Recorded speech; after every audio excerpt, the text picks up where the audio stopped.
Our first guest tonight is an Emmy award-winning actor you know from films such as Inception, Snowden, and The Trial of the Chicago 7. He created, directed, and stars in Mr. Corman. New episodes are released Fridays on Apple TV+. Let's take a look. I love Costco hummus. Josh. What? I do. Do you see how much time they let him have on that thing? It's not okay. You see his eyes? It's scary. You played just as many video games when you were his age. I mean, for hours you'd sit in front of that screen. And you turned out fine. Did I? Are you done? What? I'm just concerned for him. No, you are not concerned What for made him. you say that? have always had something against David. I don't have anything against David. He's just a bad person. He's 7. Yeah, but you can be a bad person when you're 7. Doesn't mean you'll stay a bad person. Please welcome back to the show, Joseph Gordon-Levitt. How are you, Joseph? Hello, I'm well. Good to see you, Seth. Thank you for joining us from halfway around the world. You're in New Zealand right now, and you have been for a better part of this year. Yeah, very grateful to be here. I feel like I won the lottery getting to be here in New Zealand. If you don't know, they handled the virus here. It's a huge testament to the people of this country. They're team players, the Kiwis. I have heard from a few people who've been lucky enough to be there, and that seems to be the report. I know you have young kids with you as well. Are they enjoying it? Oh, yeah. I mean, I get to take my boy to school every day. It's like I said, it's so lucky to be here. You know, my work got to bring me here, and my whole family is just grateful every day. So this is a really cool show. You created it, directed, star in it, and very personal as well. What was the sort of beginnings of this idea? Well, yeah, so Mr. Corman, it's about a person who has a lot to be grateful for and, you know, is doing his best to be happy, but just isn't happy all the time. And, you know, in the second episode, he has a full-blown anxiety attack. So it's a lighthearted comedy. And, you know, there's a lot of talk nowadays about mental health, which I think is really a good thing. There's historically been a stigma, people going through anxiety don't want to talk about it because they think people say, hey, you know, suck it up, quit whining, etc. But the truth is, like, 1 out of every 6 Americans has some kind of anxiety disorder. And I think it's great, and it's time for all of us to be there for each other and not telling people to, like, hey, just, you know, quit whining, but like, we're here and you know, offer our kindness. You know, it's interesting because I think you're right that it is destigmatized a great deal compared to maybe 10 years ago, but then you also see what Simone Biles and Naomi Osaka go through, where I feel like there's a great amount of empathy from some people and then a lack of understanding and compassion on others. Do you feel like when you lay out a full story like you're given the time to do, as opposed to when we just see, you know, people talk about mental health in small snapshots, is the idea here that you'll give people a better sense of what that journey's like when they're dealing with depression?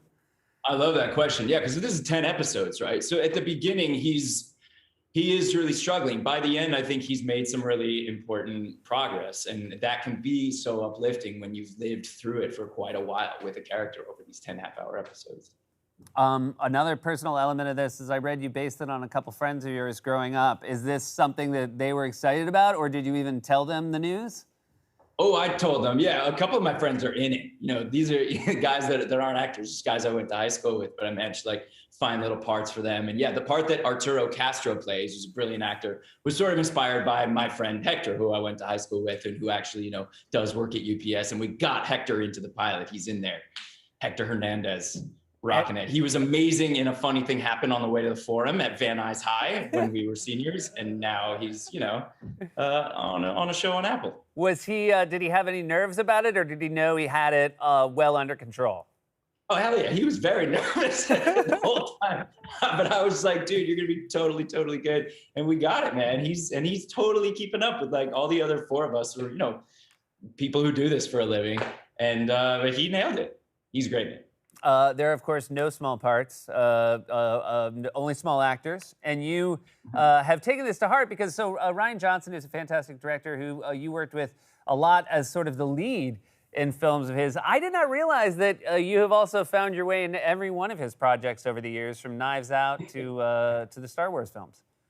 Yeah, we have a streak going. I hope we never break. And yeah, so if I don't get to be in one of his movies, he gets me to do these little cameos. I got to do a creature voice in The Last Jedi, and I got to do like the voice of, you know, this sort of cheesy crime drama that the protagonist happens to be watching, and I'm in the background going like, "You can't handle the truth," or whatever it was that I said. It's very nice to have a relationship with a director like that can survive over multiple films. I'm very lucky. Yeah, Ryan's amazing. You play a fifth grade teacher in this show. A lot of people always ask me, if you weren't doing what you're doing, what job would you want? I've always sort of thought teacher might be a path. I'm lucky enough to be the son of a public school teacher. Is teaching something that you could have seen yourself doing? Okay, well, first of all, is your mom or dad who's a teacher? My mom. Okay, so round of applause for your mom, and huge, huge respect. I think teachers are heroes, and I've always had the same feeling that I've wanted to be a teacher and would love to do that at some point in my life. It's why I wrote this character, to be a teacher. If I could wave a magic wand, and I would have us live in a world where teachers were the ones that we were all celebrating, and we were all like chatting on social media about like, oh, did you see that new curriculum from that one teacher? It's so amazing. Like, we would live in such a better place if teachers were all making hundreds of thousands or millions of dollars a year. I think that should be the new rule. I think the bottom salary, yearly salary for a teacher should be $250,000. And then everyone, the best and the brightest, would be competing for teacher jobs. Like, that would be way better than people competing for acting jobs. What do actors really offer the world? Plus, I mean, and I think people don't quite realize how lucky you are if you have a parent who's a teacher, because they have access to a laminator. And, you know, that's a giant piece of equipment. Like, no one has a laminator in their home, but you get someone in a public school system, they can go in and they can laminate that comic book for you. How big a thing can you laminate? Like, just a standard paper? Can you like laminate? I feel like you can go bigger than standard. I felt like I laminated a lot of like covers of Sports Illustrated. That was like a thing that I would do growing up. So, because what I would want to do would be laminate the biggest thing I could possibly laminate, because what I love about laminated things is you can like, they make that sound when you shake them. You know what I mean? You're right. You have a better vision for that opportunity than I had. I'm already looking back and regretting my past. Hey, congratulations on the show. Thanks for making time for us today. It's always great to see you. So good to see you, man. Thank you. Be well.